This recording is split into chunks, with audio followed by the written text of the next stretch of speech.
Magandang umaga! Kumusta po? Narito po ulit ang update natin para sa lagay ng ating panahon. Ngayong umaga po ng July 21, 2025. Sa ngayon po ay may panibago na naman na low pressure area na nabuo dyan sa silangan ng ating bansa at tinawag po ito na Invest 97W at nasa layo po ngayon ng 965 km east ng Southern Luzon habang kumikilos po yan pa-northwestward at posible yan na papasok sa ating area of responsibility at kung patuloy ang paglakas at maging bagyo, ay tatawagin na po yan sa local name na Bagyong Dante na muling hahatak at magpapalakas ng habagat. Ang habagat po ay posibleng patuloy na iiral lalo na yan sa kanluran ng ating bansa hanggang po sa matapos ang buwan na ito. At sa ating long-range forecast ay consistent pa rin ang pamumuo ng mga sama ng panahon, lalo na dyan sa may northeast ng ating bansa na patuloy namang hahatak ng habagat.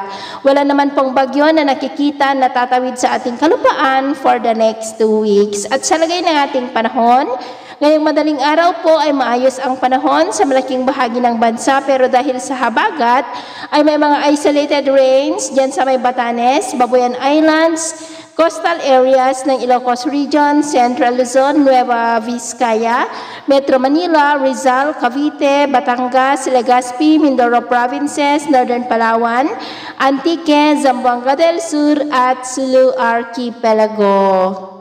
At mamaya po ay sisikat naman ang araw sa malaking bahagi ng bansa pero dahil pa rin sa habagat ay makakaranas pa rin ng maulap na kalangitan with isolated rains dyan sa may Central Luzon, Metro Manila, Calabarzon, Naga, Mindoro Provinces, Northern Palawan, Batanes, Babuyan Island, Ilocos Region, Antique, Cabancalan, Catarman, Surigao del Norte, Zamboanga Peninsula, Basilan, Holosulu, at Cotabato. At mamayang hapon, mas maraming lugar ulit ang makakaranas ng mas maulap na kalangitan with isolated rain sa malaking bahagi ng Luzon, Western Visayas, Northern Samar, Davao Region, Caraga, Sarangani, at Zamboanga kaya mag-ingat po tayo dahil posible pa rin ang mga banta po ng mga pagbaha at pagguho ng lupa. At sa atin naman pong mabaybayin, dahil po sa habagat ay maalon ngayon sa kanlurang baybayin ng Luzon, maging po sa mga baybayin ng Batanes at Babuyan Islands, ng mga alon dyan ay posible po na aabot hanggang sa 2.1